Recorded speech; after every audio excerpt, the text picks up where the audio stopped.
People always ask me sort of, why do you do what you do? And it's really difficult to describe. I mean, if you're an artist and you say it's always been within me, or a doctor and it's a vocation, people find that very easy to understand, and it's inexplicable to me, so I can't really expect other people to understand it, but I've always known from as young as I can remember that I wanted to work with children in poverty and poverty alleviation. Do you know what is this? This is soup, yes. Mixed vegetable and beef. I think it's got all the ingredients, vitamins and minerals and all that stuff. So these 3 pots can feed almost close to 800 people.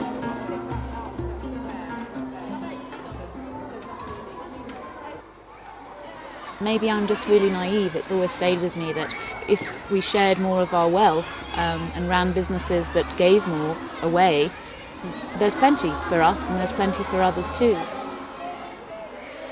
The charitable projects that result from the profits that we make, we have fantastic street children project in Vietnam, medical program in Vietnam. In Mongolia we work with children in the sewers.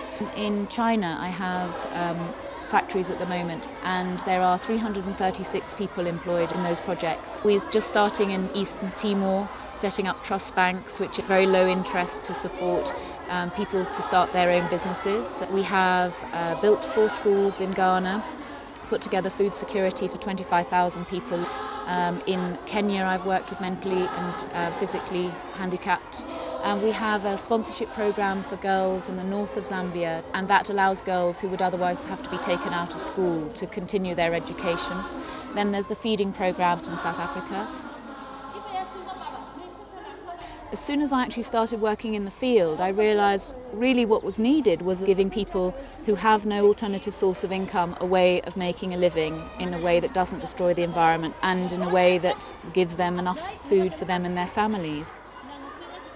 I came to Africa and found a community who were facing food security problems, famine problems, and suggested to the chiefs in the area that we should make little pendants. And I brought the pendants back because I had to sell those pendants, and that was the beginning. And sooner or later I was able to go back to the community and set up 300 people producing product. And that's what they wanted. They wanted to be able to produce a product. I took back the money. They were there ready to give me the next lot, the next batch.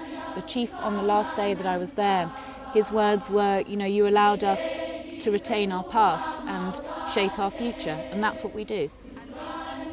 It occurred to me this year that we have to do more. We have to raise more funds, we have to go into more communities, create more employment, have more leverage to be able to bring in very significant orders. So we thought of this idea of asking the leaders of the world, maybe 120 of them in their field, in film, royalty, in theatre, in comedy, in TV, chefs, whatever people admired, unsung heroes, politicians, all sorts of world leaders, to give us a piece of artwork.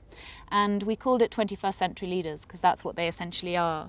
And this is the sort of package they now receive. It's like an activity set. It's sort of inspired by a children's activity set, but it's a world leaders activity set. We've got the first artwork from Samuel Jackson, and he taught me about the spirit of Ubuntu.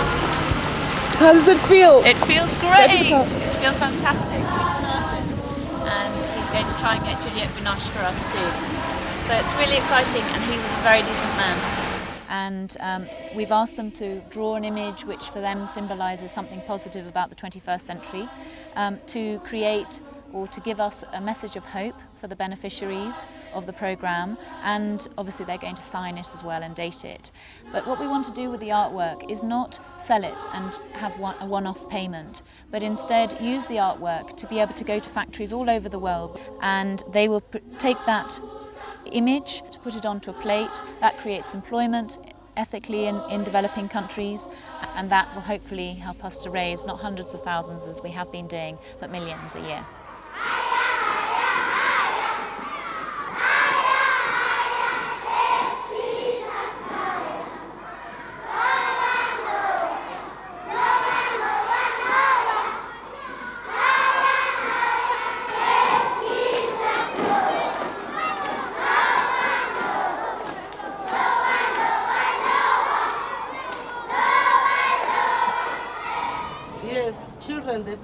The children at the school in this area? From this area. And so they actually come from here and they go to school in the school that we're supplying? Yes. Inevitably, crime, violence, and no training opportunities, no hope. I mean, 4 or 5 children to one family, many of the women are on their own. People don't eat for 2 or 3 days, that they have no means to feed themselves whatsoever. There's no social welfare programme that allows that. But worse still, the elderly and the infirm, and many people suffering from HIV, many people suffering from TB, which are quite common here, they do receive medication, but they can't actually take their medication because they don't have anything to eat, and you have to be able to eat when you take the medicine or it simply doesn't stay down. Well, I suppose there were 2 very significant experiences in both huts I went into. The first was a witch doctor's medication place, and that was shocking because there he was bleeding the girl, and he was cutting her all over her legs and arms, and he was cutting her with a knife that clearly had never been sterilised and had been used many, many times before, and would be used again. And I asked him what she was suffering from, and he said a stroke, and even with my very rudimentary medical knowledge, it was clear she didn't have a stroke, and she had lesions on her lip which are not directly an AIDS symptom, but are highly likely to show a low immune system and symptomatic of that. And here he was literally cutting her and bleeding her with a knife, which he would probably use a few hours later. So it's a sort of desperation of, that's such a basic hygiene problem. Earlier on this year, I heard the sort of tragic story that a myth has circulated very, very rapidly throughout Africa, and as unbelievable as it sounds to us, people believe, and the myth is precipitated, that if you suffer from HIV or you have AIDS, you can pass that disease on and away from yourself if you have sex with a child under the age of 7. And that's one myth. Another is if she's a virgin, another if she's under the age of 3. And the figures in South Africa have drastically increased for child rape and even infantile rape, within families. I mean, it's just too unbearable and too unbelievable, but it is true. And as you wander around and you say to people, is this really true? And they say, yes, yes, yes, it's a common belief. So we've paid, it's a very small project for the moment, but we've paid for an initial 2 counsellors, and we'd like to go on and do more later on, to be trained specifically in child rape issues and for battered women issues, because quite often apparently domestic violence and rape issues go hand in hand in South Africa, as they probably do elsewhere. And so that's another sort of very new project for us. We've only just funded it, and we hope to sort of make some sort of significant effort in that direction as well. Because of the conditions that the children are coming from, many days the children come to school with no food in their stomachs, and as we know, they wouldn't be able to study or concentrate in that way. So the idea is for the kids, where at least twice a week initially, and we hope to do maybe every day eventually if we can raise enough funds to do so that they have food in their stomachs when they're studying, and they get at least a cooked meal a day, which would be likely to encourage the children to come to school, likely to encourage the parents to keep them in the school, and most importantly, give them the opportunity to be able to have the sustenance to study on.